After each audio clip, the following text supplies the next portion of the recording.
First of all, Pakistan is not following Islam. Are you joking?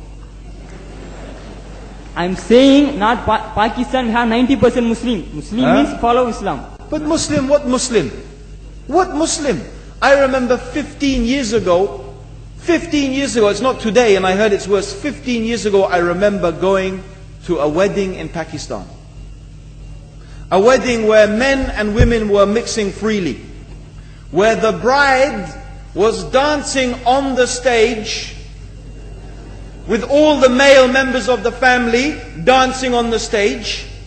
I am sure somewhere around, we probably hidden in a corner then, but I hear now it's open, drinking alcohol. What Muslim are we talking about? This was 15 years ago. Now I hear it's even worse. Oh yes, they're Islam. When the bride and the groom are walking to the car, they're holding the Quran over their head for blessing. That Islam? That's not Islam. What Islam is that? That's exactly the thing I'm talking about. That's why the Muslims are in such a mess. Because of this nonsense, this hypocrisy, actually they are insulting the Quran by doing that. Amongst all of this haram, they think that the Quran, holding it over their head, is going to bless them because they're holding it. What is that? Where did they get this from?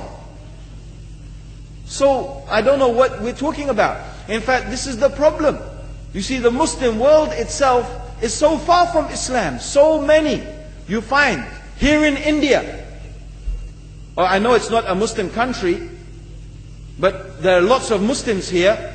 But I don't know what sort of Muslim. Most of them go to the dargah and they call upon some dead person in the grave, and they think that by talking to a dead person they're going to have their needs fulfilled. What's the difference between that and worshipping an idol? There's no difference, believe me. It's shirk. I've seen it myself with my own eyes. I'm praying in the masjid. The adhan goes. The people are praying in the masjid. And the people in the dargah are not coming to the mosque to pray. They're still going around the dargah and making all their whatever the things they do. What's that?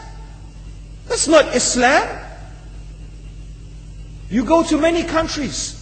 You find Pakistan, you want to see Islam in Pakistan. You know, in England, in every street corner we have a pub. You know what's a pub? You know what's a pub? Like a bar, you know, a place where you sit and drink alcohol. Yeah? Yes? In Pakistan, believe me, they have something worse than that. Yes, worse. On every street they have a picture of a palm. Everywhere you see it, hanging from the windows. They have the picture of a palm. What's that advertising? Something worse than drinking alcohol. An invitation to disbelieve in Allah. That they're going to read your hand and tell your fortune. Shirk. It's shirk. Whoever believes, the Prophet said, sallallahu alaihi wasallam, whoever visits a fortune teller out of curiosity, Allah will not accept their prayers for 40 days.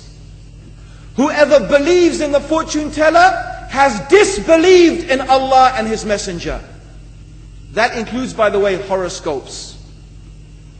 Yet and you see in Pakistan a picture everywhere of a hand. Worse than a pub. Worse than a pub. It is better to drink alcohol than make shirk with Allah. Yes. So this is the Muslim countries. You will not find one except they are not doing magic and shirk and kufr, or except maybe one or two you will find. So this is the state of the Muslims. So no wonder we're in the confusion and the chaos. So these are not good examples. And this is really, in fact, the very reason that I'm saying why we are in such a big mess.